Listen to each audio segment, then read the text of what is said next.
Matriculation की फ़र्ज़ी marksheet यानी 10वीं की फ़र्ज़ी मार्कशीट,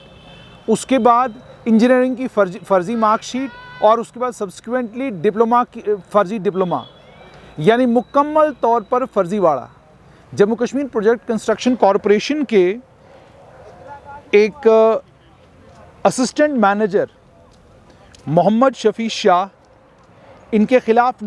9 साल के बाद एंटी करप्शन ब्यूरो ने चार्जशीट पेश की है और उस चार्जशीट में डिप्टी जनरल मैनेजर और JKPCC के कई और ऑफिसरों को उस चार्जशीट में हिस्सेदार बनाया गया है। ऐसी भी नहीं है chargesheet, Jammu Kashmir prevention of corruption act संवत 2006 सेक्शन 420, 467, 468, 471, 120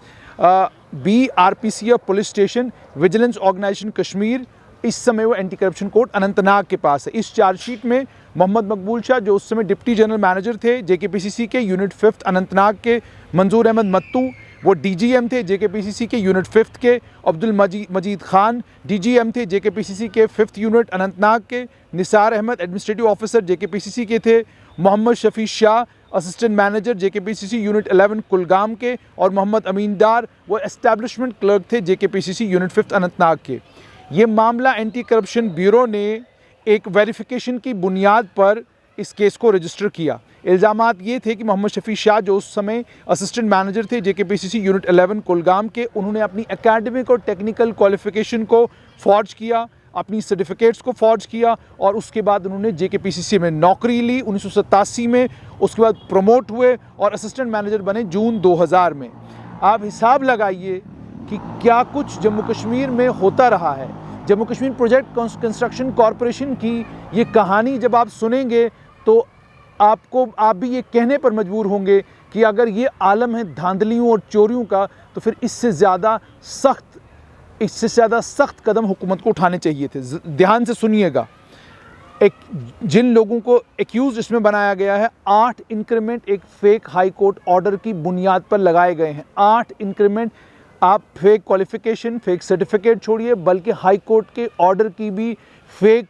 हाई कोर्ट का ऑर्डर तैयार किया गया इंक्रीमेंट लेने के लिए। वेरिफिकेशन में ये मालूम पड़ा कि जो मैट्रिकुलेशन की certificate J&K board of school education ने serial number 3947, roll number 3310, session April 1984 में इशू की थी, जिसमें उनकी डेट ऑफ बर्थ 8/12/1964 बताई गई थी और जिसकी बुनियाद पर उन्हें नौकरी मिली थी, वो मैट्रिकुलेशन का सर्टिफिकेट फ़र्ज़ी था। उसके बाद BSc का सर्टिफिकेट फेक था और इस BSc के सर्टिफिकेट को यूनिवर्सिटी ऑफ कश्मीर के VC ने कभी इशू ही नहीं किया था। डिप्लोमा सर्टिफिकेट सिविल इंजीनियरिंग का सीरियल नंबर 000947, रोल नंबर 23101, जिसमें दिखाया गया था कि हिमाचल प्रदेश तकनीकी शिक्षा बोर्ड धर्मशाला ने ये सिविल सर्व इंजीनियरिंग का डिप्लोमा इशू किया है, ये भी फेक था, ये भी नकली था। उसके बाद एंटी करप्शन ब्यूरो को ये भी मालूम पड़ा कि जो डिग्री सर्टिफिकेट AMIE की सिविल इंजीनियरिंग में institution of engineering India Gokhale road Kolkata से इशू किया गया था, वो भी फर्जी था। इसी की बुनियाद पर यह मामला दर्ज किया गया। सिर्फ यही एक मामला नहीं है, अब आप इस मामले में हिसाब लगाइए। एक आदमी ने मैट्रिक नहीं किया, एक आदमी मैट्रिक पास ही नहीं, और उसके बाद ना उसने कभी डिप्लोमा किया ना कभी डिग्री की, लेकिन वो assistant manager Jammu Kashmir project construction corporation का बन चुका था, असिस्टेंट मैनेजर की पोजीशन पर बैठा हुआ था। अब ये मामला कोर्ट में है, कोर्ट में ये मामला विचाराधीन है, वहाँ पर तमाम सबूत पेश करने होंगे और उन तमाम सबूतों को पेश करने के बाद अगर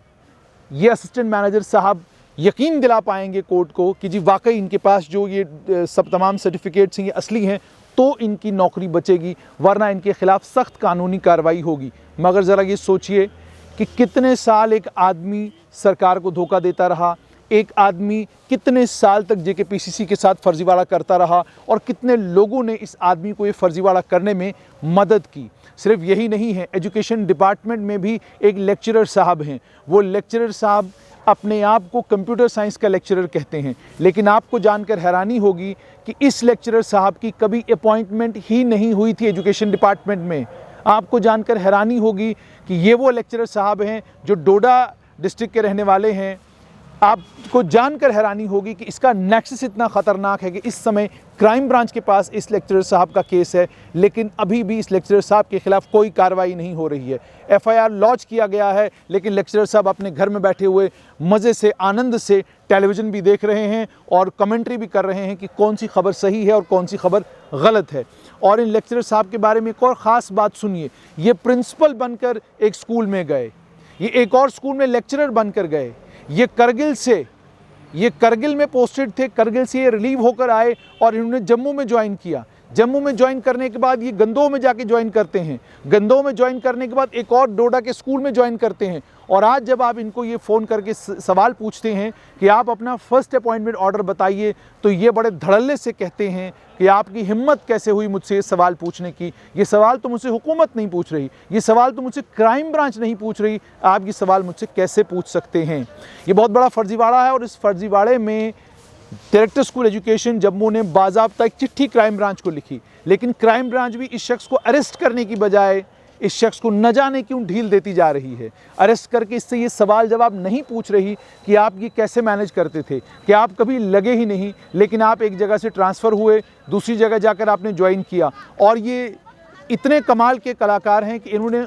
खुद तो ये फ़र्जी तौर पर अपॉइंट हुए, ये दूसरों को भी अपॉइंटमेंट ऑर्डर बांटते थे, ट्रांसफ़र ऑर्डर बांटते थे और इतनी खूबसूरती से उस ट्रांसफ़र ऑर्डर को तैयार करते थे कि कभी किसी को लगता ही नहीं था कि ये ट्रांसफ़र ऑर्डर जो है वो फ़र्ज़ी है। अब सवाल यहाँ पर ये है कि अगर इस तरह की फ़र्ज़ी नौकरियाँ लोगों ने ली हैं और फ़र्ज़ी नौकरियाँ लेकर लोग जम्मू कश्मीर की हुकूमत में काम कर रहे हैं, तो ये कितना गंभीर और चिंताजनक मामला है। क्या इस मामले में आपको नहीं लगता कि वो अनएम्प्लॉयड नौजवान जो फेसबुक के ऊपर अपने गम और अपने गुस्से को रोज़ बाहर निकालते हैं, क्या आपको नहीं लगता कि इस फर्जीवाड़े को लेकर उनको भी सरकार से सवाल पूछने चाहिए, सियासी लोगों को सवाल पूछने चाहिए और सवाल क्राइम ब्रांच और डायरेक्टर स्कूल एजुकेशन जम्मू के दफ्तर से भी होने चाहिए कि आप इस मामले को और ज़्यादा गंभीरता से अगर लेंगे तो ही जाकर इस शख्स के खिलाफ कार्रवाई होगी, वरना ये भी मजाक बनकर रह जाएगा।